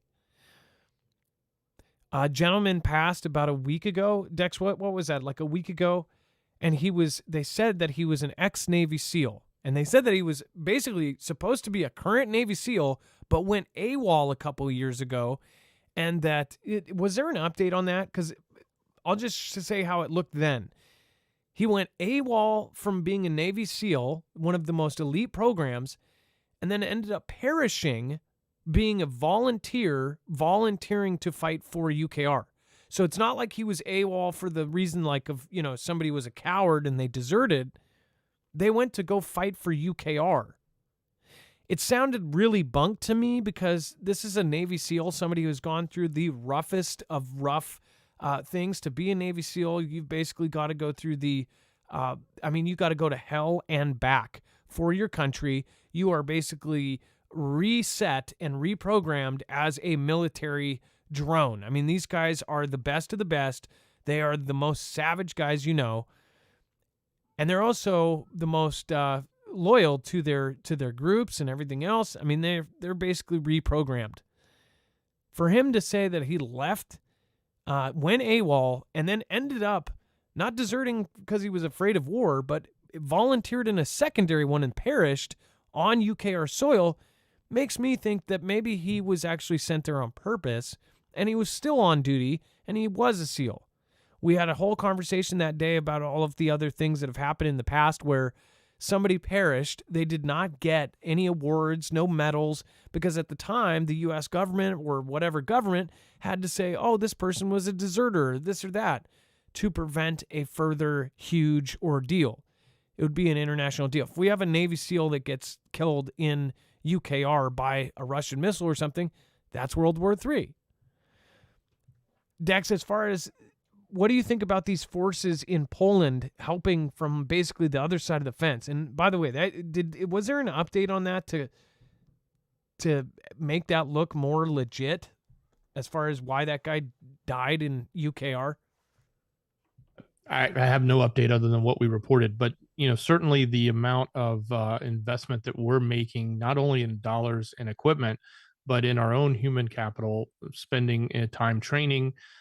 We have had forces in UKR doing evaluations on equipment and stuff like that. They've talked about that in the past. Now they have not said they've been anybody's been in there actually in a combat role. Obviously, that would be a huge differentiation between the positions that they're trying to hold now versus what Vlad seems to think we're doing. But then we're also bringing in UKR soldiers to our own country to train them. We're bringing them into Poland to train them. They're moving Patriots onto the border of Poland and bringing German soldiers in that run those systems to run them for Poland. Et cetera. So there's a lot going on. There's a lot of moving pieces here and a lot of people moving around. Yeah, and of course the 101st Division digging actual trenches in Romania. I mean, like, what is going on here? It's probably exactly what they say it is, right? There's no question about it. Let's just believe the narrative. Nana of Montana, thank you for the massive support. Again, thank you. I appreciate you. Thank you for supporting independent. Nana of Montana, thank you. West Max Roofing Incorporated, thank you very much. I appreciate your support. It says, love the show. And then Sean Jock says, anyone noticed a musty smell in multiple grain legume products over the past year? Reminds me of a hamster cage. Food supply is ailing. Lockdowns? I don't know, but I do know that this whole thing with G's country is just kind of, it's in the pool, or it's in the bathtub curve, like where nobody's talking about it. I bet you it's going to swoop up like a Hot Wheels car and just fly out of the bathtub here. And then Craig Alicious, you're correct. Blackout UK is the English version. I have to watch it. I watched American Blackout twice. What's so freaky is that they use these actors and they do these vlogs like it's, they even had one that was like a YouTuber, right? They always do the stereotypical like, yo, it's me on YouTube. And they had him basically follow his experience, and they have a kid that videotapes his family, and they're like the Bug Out family. One scene, it shows them, they go out to their full-on like property with fences and cameras and all of that. And a neighbor comes up, and it's straight up reminded me of like Sweet Tooth, where he comes over the fence and goes, hey, we get any extra food? And the son goes, oh, yeah, you totally can. We have extra food. And the dad's like, no, we don't. We don't have any. After he told everybody that they had like a side stash for if they get robbed, they would just give it to them. They don't care about it. So anyways, they do that. And then, of course, it's going to bite them in the butt, and they're going to come back with people. In real life, this is something that I believe would actually happen. And in the UK, I don't know how, I think that it's very similar. So I could watch that 20 times over. But one of the main points of telling you guys to watch that is it does go through the very, very basics. It's kind of like when the nuclear PSA of New York said, get inside, turn on the radio, and wait. It's like that's not helpful whatsoever. If there's no radio signal, then people are just going to literally head inside and wait to die. But at the same point, it's the basics. And with the Blackout one, it shows many different scenarios, and it makes it at least somewhat realistic to make people think about those statistics in a way that makes them take it seriously. And I believe that a lot of people will watch that and actually it will wake them up, and it will be an eye-opener. So I hope that a lot of you end up watching either the UK version, Blackout UK, or American Blackout, because it's definitely something that we need to keep talking about and not forget and not get complacent on. How the Supreme Court could soon change free speech on the internet. So I have been, obviously anybody online has been worried about this kind of stuff. And Dex, it's kind of like, man, I've been calling this the whole time. It says when Elon Musk announced his offer to buy Twitter for more than $40 billion, he told the public his vision for the social media site was to make sure it's an inclusive arena for free speech. If you know how much the government and other big corporations were involved with the old Twitter and possibly the new one, who knows, then you know there wasn't free speech. It was not free speech. It was freedom of reach. So even if you could get on there and yell, it was like you went out to the corner, started yelling, and somebody put the cone of silence over you. And thumbs up for you if you know about the cone of silence. But it was like that. So yeah, you could go yell and say, hey, I believe this, but nobody would find you. They basically cut you off. They would do not amplify, blacklist, couldn't search. Project V, they have basically been blacklisted, right? Can't even search them and find them, even though they have a thing on Twitter. It says Musk's actions since closing the deal last year have illuminated how he sees the balance internet platforms must strike in protecting free expression versus user safety. While he's lifted restrictions on many previously suspended accounts, including former President Donald Trump, it said that he's also placed new limitations on journalists and others' accounts for publicly available flight information he's equated to doxing. Blah, blah, blah. The saga of Musk's Twitter takeover has underscored the complexity of determining what speech is truly protected. That question is particularly difficult when it comes to online platforms, which create policies that impact wide swaths of users from different cultures and legal systems across the world. This year, the U.S. justice system, including the Supreme Court, will take on cases that will help determine the bounds of free expression on the internet in ways that could force the hand of Musk and other platform owners who determine what messages get distributed widely. This is huge, people. Dex, do you want to go into why this is important? The outcomes of these there's 4 cases could go in a really bad way. There's 4 cases that are specific in here, and they're listed in the article. The first one's Gonzalez versus Google, and in this one, it's particularly going after Section 230 and whether or not they can be shielded by that Section 230 for the effects of their algorithms. In other words, if the algorithms are used to promote things that they think people want to see, and sometimes those things they're promoting are maybe terrorist type activities that then incite other people to do things, then are they still exempt from liability, or do they have liability? And if they're if that case comes out and says that they actually have liability because they promoted that stuff, even though it was an algorithm that did it, then you may see a huge change to the use of these algorithms, because they're not going to accept that liability. They'll just turn them off or find another way to do it. They're not going to let an algorithm all of a sudden create billions of dollars of liability for them. They'll be out of business overnight.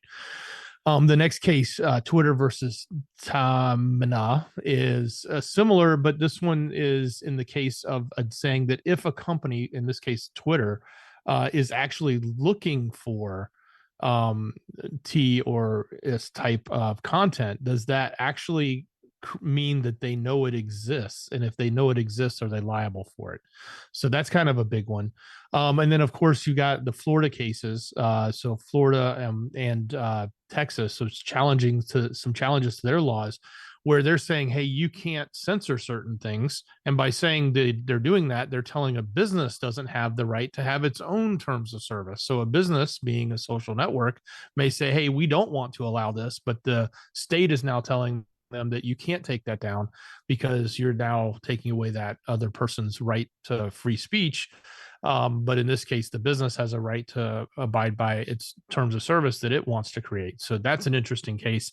And then there's also a California kids Supreme Court challenge that'll be coming up that also looks specifically into some of the ways that the networks have been using to promote content to children and what those laws will apply. So all of these are very monumental if they come to. The first 2 are more likely, the last 2 are a little later. But if these come to the Supreme Court and some big decisions are made, we actually may see some shifting in how the algorithms work, how the policies work, and or what the liabilities are going to look like for these companies. It's all bad. And as somebody who, when I first started YouTube, it was like, I guess, and before it was even, they say it was like the Wild West, and it even changed before I came. But you could do a video and it had a chance of just going, viral. It could have been shown to anybody and everybody, because that's how it worked. If you had the right metrics, if somebody was watching your video all the way through, it would go, hey, everybody's watching this video. It needs to be shown to more people. Now it might be like that, but it stops right away and goes, does it have this word in it? Does it have this word in it? Does it have this word? So it won't reach more people if it has certain words. And they proved this. They proved it through Nerd City and all of these other groups that basically tested one at a time. They went and found thousands of words that were being filtered, even some that the company itself was saying, like, we support this, we support these rights and this. When if you put that word in the title, it would be censored and demonetized. So it doesn't matter if, at this point too, they've made it to where, a lot of it's not even demonetization. It's about being deleted off of the platform. And this whole thing, I've said the whole time with Elon Musk buying Twitter, now that the Twitter files are coming out and nothing is so damning that it's sending people to prison, it's just damning enough to really make a stir and to give an excuse for now the government or somebody to come in and go, well, we need to clamp down on this. This is scary stuff, people. This is our very speech that we're talking about. That's what's absolutely scary about it. It's like, again, it kind of brings the people that come into my chat. It's kind of like the same people will go and say, well, it's a private company, so they can choose their own terms of services. But yet, again, everybody here has the freedom to start their own channel and to go speak their mind, right? But as far as what's happening now, they're going to change that up to where you won't see anybody. Nobody's going to be able to hear you. And if you're doing a video like that, it's just going to be gone. Nobody is going to be able to see you, whether it be on Twitter, whether it be on TikTok, whether it be wherever you are seeing your content. It's all going to change because of things like this. I feel like we're being set up here. I feel like the whole thing is a big setup to then clamp down even harder. I mean, it's just crazy. And then Dex, I wanted to point out, I wanted to go over some of the Davos stuff that came out, and I wanted to go over it again because a lot of people missed out on this. Is it in Pocket or is it in? It's on our website. Okay, so I'm gonna go over that real quick, and then we can go into the web only. Okay. It should be the first one in Overflow. Okay, so first of all, the WEF, right? The W and the E and the F. A lot of people missed this over the last couple of weeks. A lot of people know that they met. The more and more that we talk to folks after this kind of settled, and the dust is now settled from this WEF meeting, right? The more and more people that are actually preparing right now. So people are actually, and I almost don't want to say this, but there are people that are bugging out that are active and retired military. That is something that I don't say lightly because it makes other people freak out. I will say this, though. There are a lot of folks that do believe that there's a timer running and that this is absolutely accurate.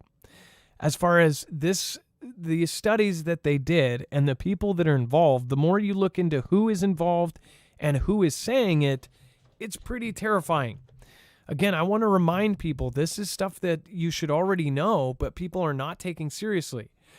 It said this was something that came out of the WEF. This is something they talked about. And by they, I mean the world's elites, the world's business leaders, the biggest top tier people said that cybersecurity is increasingly influencing how and where businesses invest, and with half reevaluating the countries they do business. 93% of cybersecurity experts and 86% of business leaders believe global geopolitical instability is likely to lead to a catastrophic cyber attack in the next 2 years. Why are they giving us a time frame? Why wouldn't they just say in a time period? Obviously, there's some parameters and there's some metrics here that we don't know about. There are military members saying that this is because there's actual information yet to come out. Now, that's the speculation part that I am really itching to confirm. Because if there is a DHS memo or something that comes out in the next 6 months, you're going to hear about it here first. Lack of skilled cyber experts is a threat to business and societies, with key sectors such as energy, utilities reporting a 25% gap in critical skills. And then despite challenges, organizations improving cyber resilience, blah, blah, blah. In Davos, by the way, it goes over this. It says geopolitical instability is exacerbating the risk of a catastrophic cyber attack, according to the Global Cybersecurity Outlook 2023 report, which has launched today at the World and the E and the F annual meeting in Davos. Over 93% of these cybersecurity experts and 86% of the business leaders believe a far-reaching catastrophic cyber event is likely in the next 2 years. Why are they saying this? This is something that you need to get out to your friends and family and make sure that they are paying attention to, that they don't just read the headline and go, yeah. This is something that Foogle fam active and retired military members are not forgetting. They are not just letting it slide through as the back page news. They are paying attention to it.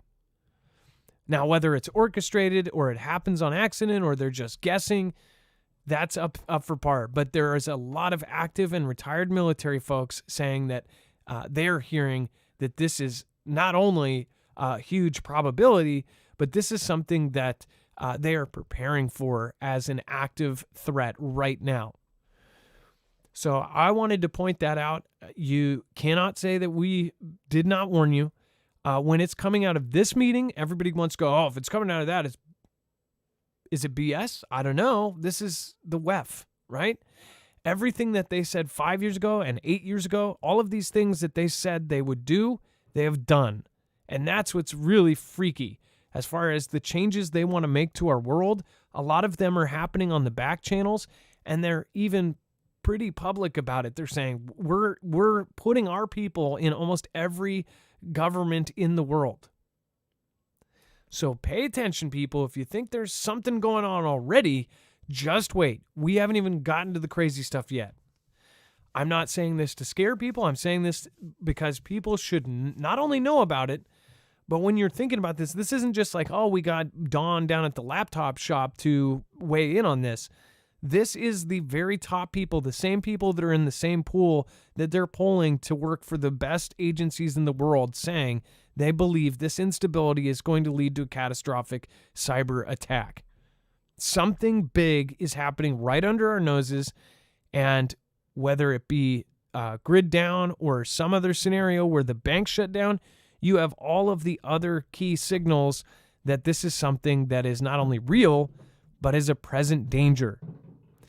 You even have George Soros saying that there's going to be some sort of purposeful recession, all of these kind of things. You have Mr. Gates talking about a blackout event, a grid down scenario. You have all sorts of these folks that are being very public about it. And remember, they will sit through this pretty. They have their own setup. They have their own power setup. They have everything. They would go right through this. They have security. They have all sorts of stuff. They will sit in their castles while the rest of us, the rest of the world restructures power. And they will keep theirs because they're in the top 1%. So just a reminder, folks, please pay attention to this and please accordingly prepare a little bit at a time if you can. If you can't, I'd highly recommend looking at do-it-yourself ways to just get ready slowly. Don't stress about it. Don't sell your house and go live in a hole. But at the same time, make sure the house you have right now has some canned food, some water, and some extra supplies. All right, and then,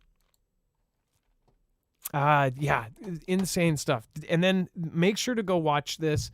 I don't know if the full version, is this the full version available on YouTube? Is that available publicly? Yes, I believe so. Okay, so if you can, go watch that, or UK. And it's not, I think it's underestimating how much violence there will be.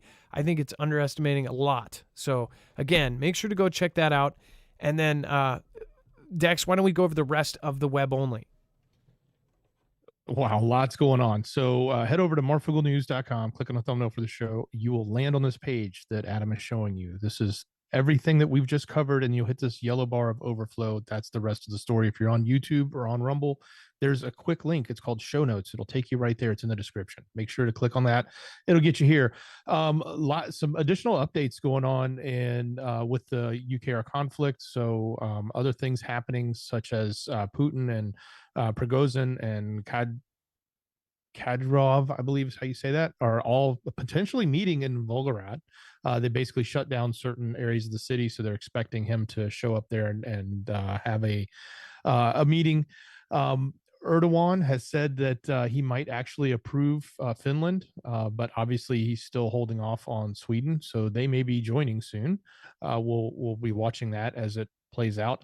From the Is country, a doctor came out and had some comments on Putin's alleged ill health, and they're kind of different than what you've been hearing from a lot of other people. So if you want to know that story, go take a look. It kind of goes along the lines of some of the things we've been thinking, at least questioning. Alexa has a prediction for when the great conflict will start up, and there's a date. And if you want to know what it is, go take a look. Go to marfooglenews.com, click on a thumbnail for the show, go down and find this article. You'll find the rest of that story. A lot of the political stuff is in here. We've got updates from T-Man. We've got updates from the current administration. We've got updates from what's going on with even in Canada with Trudeau and others. So that's all there. A lot of different things. Even Bolsonaro is trying to stay and apply to stay in the U.S. after his departure in Brazil. So a lot of that's happening. The huge boom in used cars seems to be coming to an end. That's in the news. R. Kelly is not being charged in Chicago.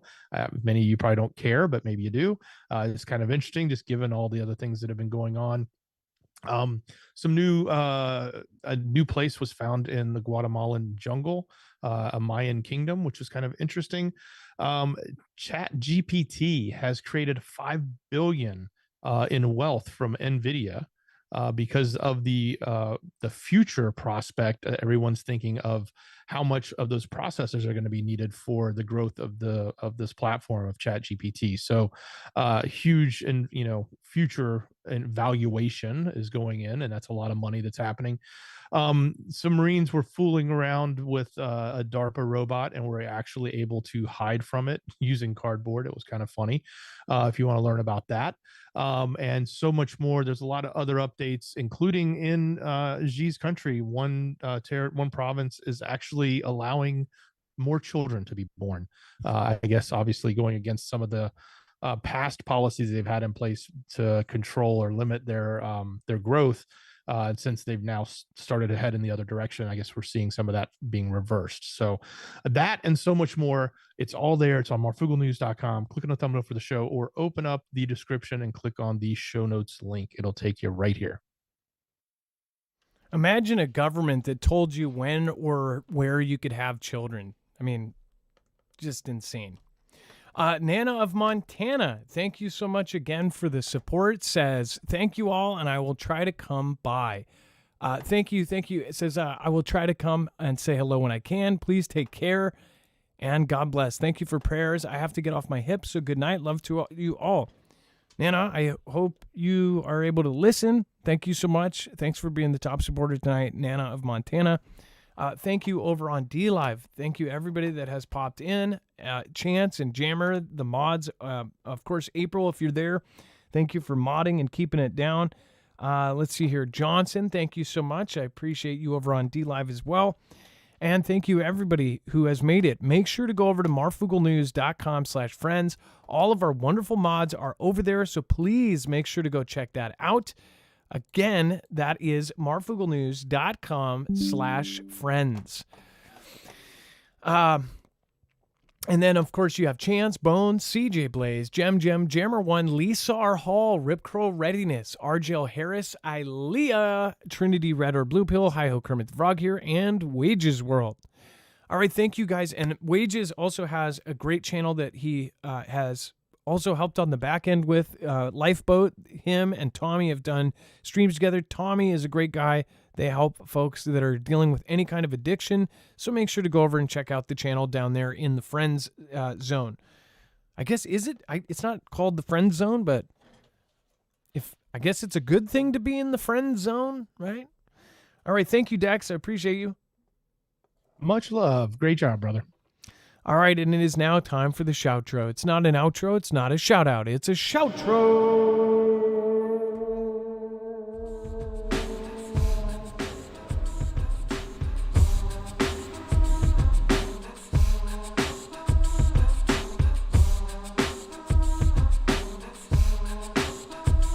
So I don't have, by tomorrow I should have a camera that actually shows what is going on.